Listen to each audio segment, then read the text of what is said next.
First of all, let's draw the bathroom suite out.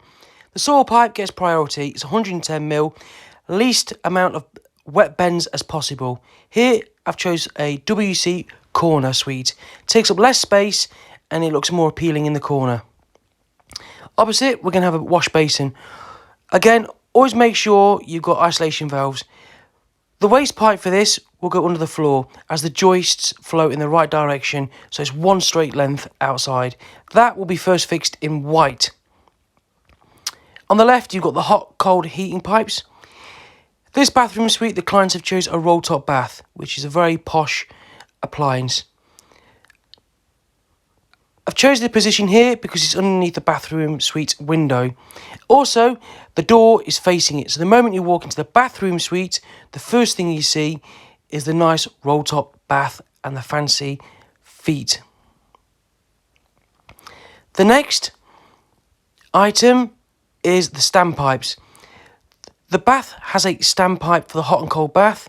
I put that on the left so it's a feature. For maintenance purposes as well, it's easy to get to. Hot and cold pipes run across, and I've designed the radiator to go on the left-hand wall. Loads of clearance around it, straight easy connections to the heating, flow and return. Let's talk facts here. The toilet has to have a 700mm clearance in front of it. The bath is 800mm clearance in front of it. The basin is 700mm clearance in front of it.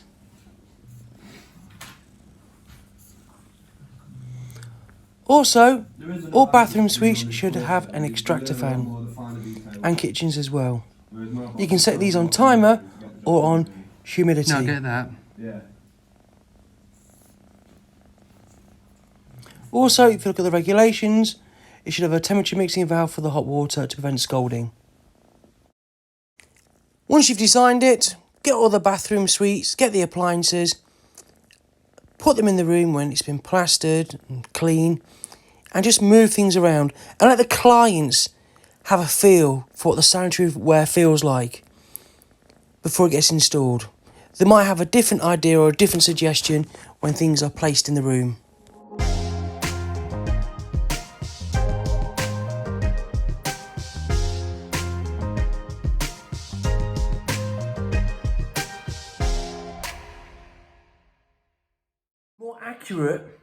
The more accurate and neater you first fix, the better and easier your life will be when you come to second fix it. And that's the key. These have a 1/2" male-line straight compression joint with them. So, yeah, I'll show you how to connect onto that. But more importantly as well, I need to show you how to secure it back to the wall, the stub partition. The waist I'm going to first fix in white. I'm not too keen on chrome. I think it's always hard to install. So there I'm going to have white waste pipe and I'm going to secure it as well. So here's the posh tap. Very nice, isn't it? So I'll probably put a little bit extra PTFE around that. This I will keep on, maybe tape it on so the tile doesn't damage it.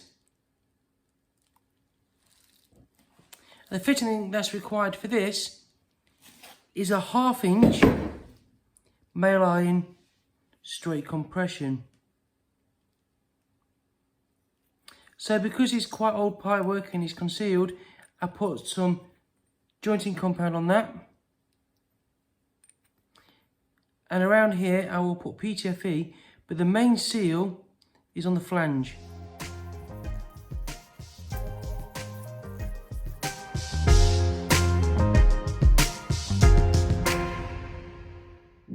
Some soldering tips now. Buy one of these. This was about £2. Put it over. Cleans it.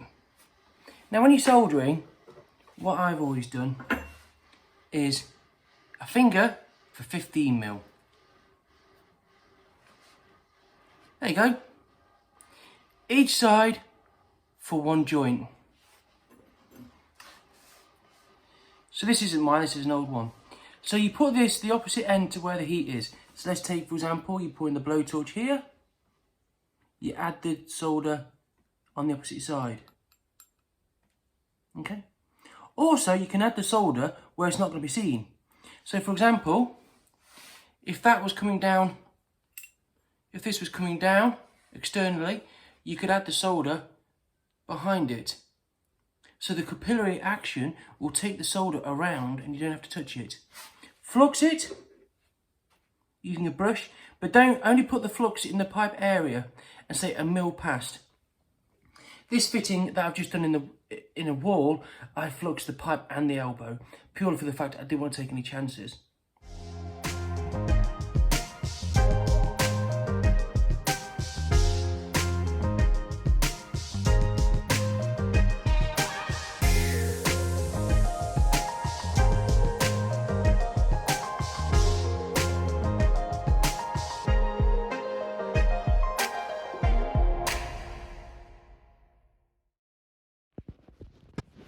Here's the waste pipe. I threaded it between the joist from outside. I've used white waste pipe so it looks more appealing. I'll put a bracket and support underneath so if it gets filled up with water. Here's a rasp. I've used that to deburr the pipe so it doesn't block or damage the O-ring. Here we go. Cleaning it and chamfering it.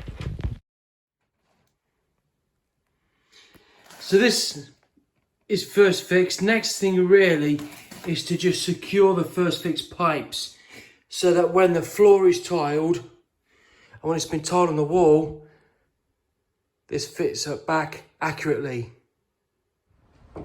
So I'm going to do a throat bend now, but the throat bend will stick out.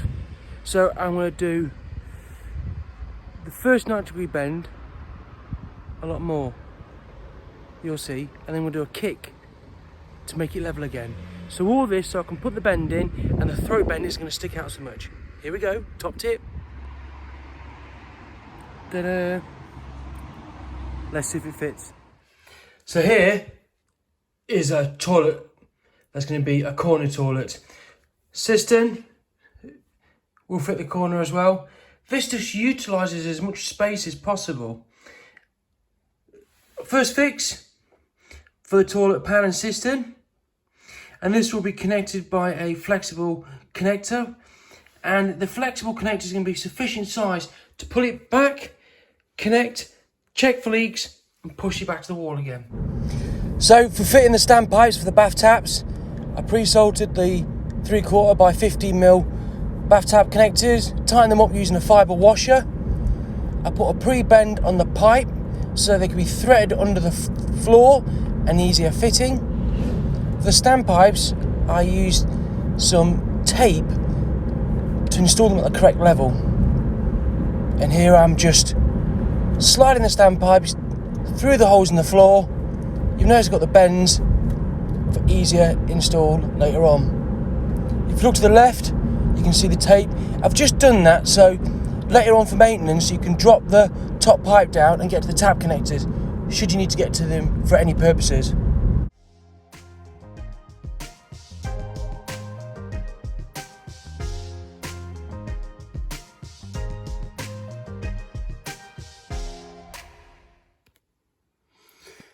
So I packed it out, a hardboard, tile. I'll probably get some mirror screws for just there. The tap stays down, no issues. It's got the spacers, the pipe holding it. But I think if it didn't, I might put some self-tappers there. All in all, I'm impressed.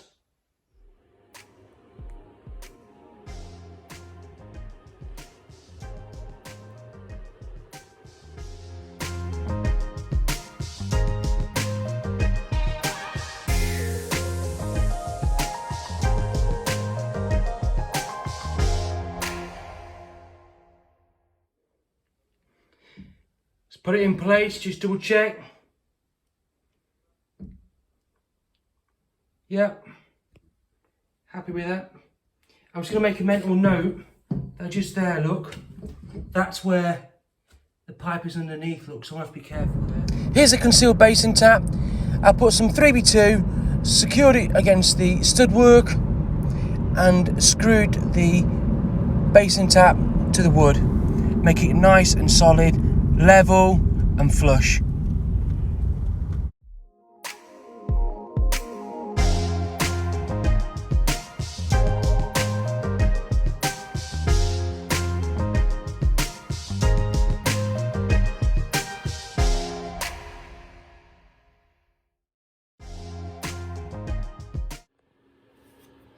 So showers, always first fix them level.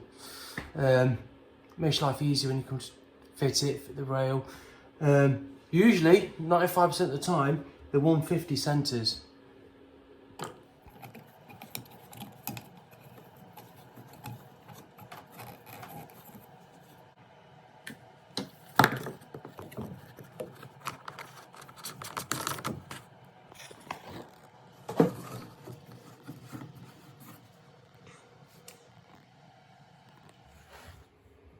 So that's where the waste should be. That's where I've got it at the moment. So if I move that across, hold it in place, I should just about get there.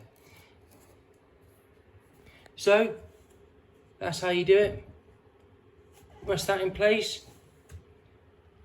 I'm going to put another piece of wood on within the circumference of the shower tray.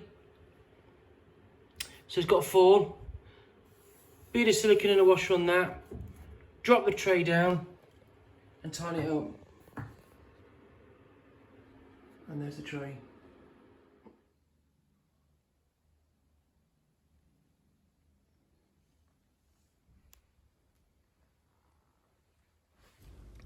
Next, I'm going to put a smear of silicone around the washer on the shower trap.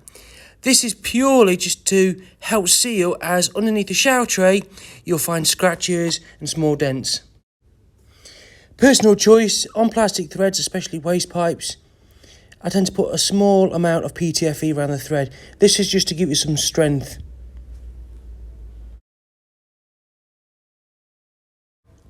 Here I'm adding silicone to the base. I'm adding loads on. I've got a very fine nozzle as well. The shower tray base is wood and it's very, very smooth and level.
Always check the shower trays level. This helps with water drainage, with fall, and it also aids fitting the shower screen. The shower screen needs to be level as it butts up against the wall and the seal goes along the shower base. Before it gets tiled and the floor goes back down, I'm going to pour water down and check for leaks. Do this several times with 3-4 buckets. A good worker is a conscientious worker.